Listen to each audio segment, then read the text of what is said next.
É muito difícil perder alguém, acompanhar o funeral e o enterro de uma pessoa que você ama. Não é nada fácil, na verdade. Na realidade, a morte não agrada a ninguém. Afinal de contas, ela separa as pessoas. Em diferentes tempos e lugares, a morte e o que dela resulta têm sido explicados de diversas maneiras. Mas, infelizmente, essas divergências têm sido utilizadas como forma de enganar muitas pessoas.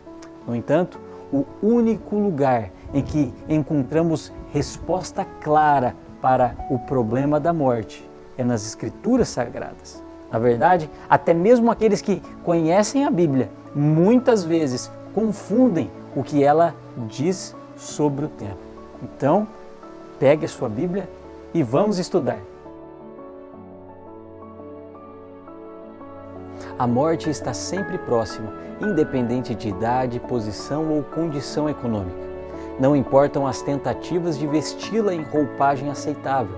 A morte continua sendo nosso definitivo e, por enquanto, invencível inimigo. A despeito das flores e dos discursos, a morte é um feio aspecto que espreita a experiência de todos.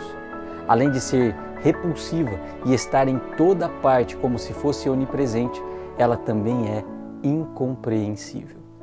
Então, vamos fazer a nossa oração inicial e dar continuidade a esse tema.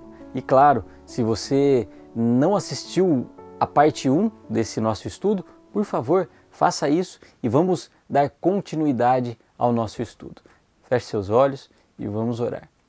Pai amado, querido Deus, mais uma vez pedimos sabedoria e entendimento para aprendermos mais deste assunto tão delicado para cada um de nós.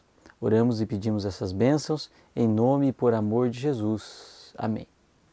É um fato, meus amigos, que a morte não estava nos planos de Deus para os seres humanos. Não foi Ele quem a criou.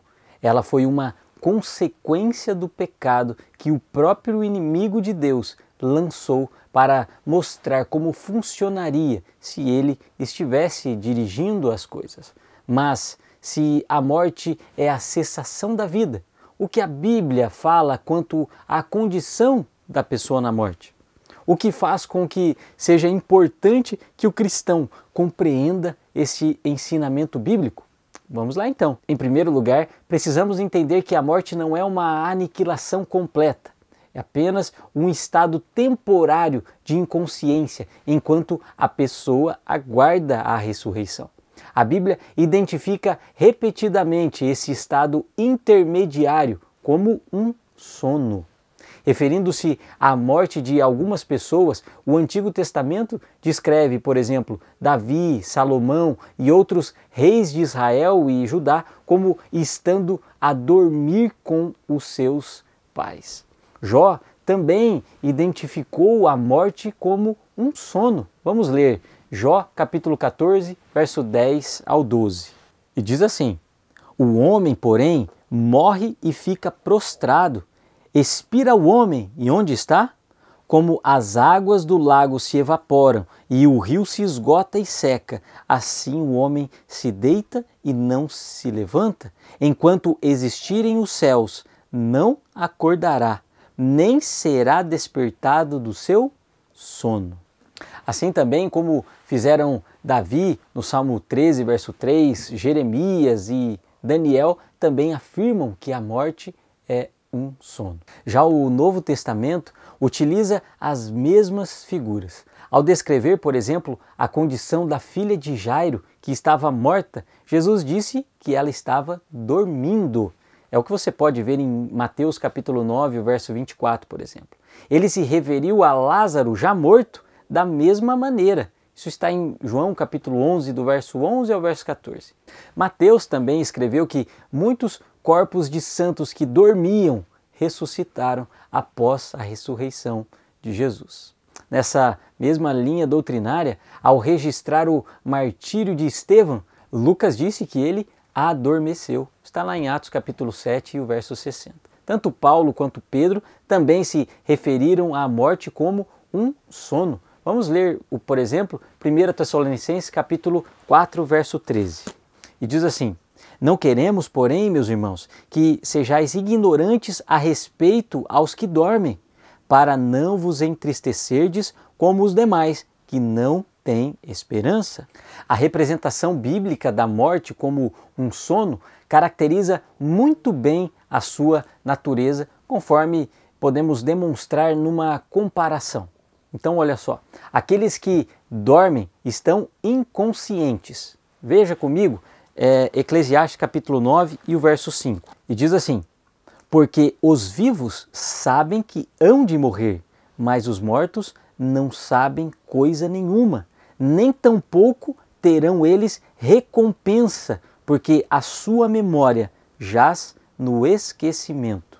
Portanto, os mortos não sabem coisa nenhuma. No sono, os nossos pensamentos conscientes cessam. Veja comigo o que está lá no Salmo 146 e o verso 4. E diz assim: sai-lhes o espírito e eles tornam ao pó. Nesse mesmo dia perecem todos os seus desígnios. E da mesma forma, meus queridos, o sono põe fim a todas as atividades do dia. Por exemplo, em Eclesiastes, no capítulo 9, também fala que todos os nossos planos, as nossas obras, os nossos projetos não têm lugar na sepultura para onde nós vamos. O sono, por exemplo, nos desassocia daqueles que estão despertos de suas atividades do dia, não é verdade? Diz assim as Escrituras: para sempre eles não terão parte alguma do que se faz debaixo do sol. O sono normal inativa as nossas emoções. Amor, ódio, inveja já não existem. Durante o sono, as pessoas não louvam a Deus. Também, exatamente, é o mesmo o estado da morte. Vamos ver em Salmos 115, o verso 17. E diz assim: os mortos não louvam ao Senhor, nem os que descem à região do silêncio. E é claro, nessas comparações, o sono pressupõe um despertar, não é verdade? E diz assim as Escrituras: vem a hora em que todos os que se acham nos túmulos ouvirão a sua voz e sairão. É o que está lá em João capítulo 5, verso 28 e 29. Para compreender o que ocorre com a pessoa na morte, é necessário entender o que constitui a sua natureza. A Bíblia retrata a pessoa como uma unidade orgânica. Por vezes, ela utiliza a palavra alma para se referir ao indivíduo como um todo e outras vezes para identificar as suas afeições e emoções. Mas ela não ensina que o homem é composto de duas partes separadas, ou seja, corpo e alma somente existem juntos. Eles formam uma unidade indivisível. Na criação da humanidade, a união do pó da terra, elementos terrestres, com o fôlego de vida, produziu uma criatura, ou seja, uma alma vivente. Eu e você somos uma alma. Portanto, da mesma forma, Adão não recebeu uma alma como entidade separada. Ele tornou-se uma alma vivente. Na morte, então, ocorre o inverso. O pó da terra, menos o fôlego de vida, resulta em uma pessoa morta ou uma alma morta, sem qualquer grau de consciência, o que vimos lá em Salmo 146, verso 4, por exemplo. Os elementos que haviam composto o corpo retornam à terra, de onde haviam provindo. É o que está lá em Gênesis capítulo 3, 19. A alma não possui existência consciente à parte do corpo, e em parte alguma das Escrituras indica que por ocasião da morte a alma sobrevive como entidade consciente. Efetivamente, a Bíblia diz: a alma que pecar, esta morrerá. Enquanto o corpo retorna à terra, o espírito retorna a Deus. Salomão disse que na morte o pó volte à terra como era e o espírito volte a Deus, que o deu. É o que está lá em Eclesiastes capítulo 12, verso 7.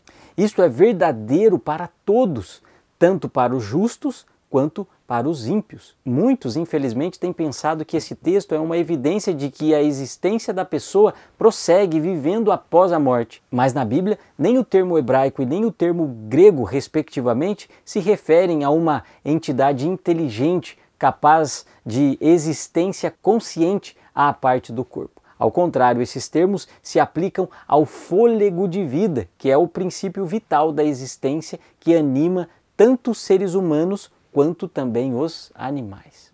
Conforme vimos, a Bíblia ensina que os mortos não sabem coisa alguma, que eles jazem inconscientes na sepultura. A Bíblia também proíbe fortemente qualquer tentativa de comunicação com os mortos. O Senhor disse que essas atividades constituem abominações. Vamos ver o que Deuteronômio diz para nós no capítulo 18 e o verso 10 e seguintes. E diz assim: não se achará entre ti quem faça passar pelo fogo o seu filho ou a sua filha. Ou seja, ele está começando a dizer aqui que o povo de Israel, quando entrar na Canaã, a terra prometida, não poderiam praticar as mesmas coisas que aquele povo pagão praticava. E o texto continua dizendo: nem adivinhador, nem prognosticador, nem agoureiro, nem feiticeiro, nem encantador, nem necromante, nem mágico, e nem quem consulte os mortos. Pois todo aquele que faz tal coisa é abominação ao Senhor. E por causa destas abominações, teu Deus os lança de ti. Muito forte e também muito clara estas afirmações. Isaías também, da mesma forma, deixa claro a futilidade do espiritismo à luz da Bíblia. Vamos ler Isaías capítulo 8 e o verso 19 e o verso 20. E diz assim: quando vos disserem, consultai os necromantes e os adivinhos, que chiureiam e murmuram, acaso não consultará o povo ao seu Deus? A favor dos vivos se consultarão os mortos? E o verso 20: à lei e ao testemunho, se eles não falarem desta maneira, jamais verão a alva. E de fato, meus queridos, apenas os ensinamentos bíblicos podem salvaguardar os cristãos. Confie nas Escrituras Sagradas, confie em Deus. Não fique triste como alguém que não tem esperança a respeito dos que dormem. Creia em Cristo, que é a nossa vida eterna. Creia que muito em breve poderemos rever os nossos queridos e desfrutar a eternidade ao lado do nosso Pai Celestial. Creia nisso, viva isso. Vamos orar? Querido e amado Deus, dai-nos esperança, Senhor, a respeito dos que dormem. Tire da nossa mente todos os preconceitos que já colocamos para que possamos entender de fato qual é a Tua vontade revelada na Palavra de Deus. Guarda-nos de todo mal, dai-nos sabedoria e entendimento. Oramos e pedimos essas bênçãos em nome e por amor do nosso Senhor Jesus Cristo. Amém.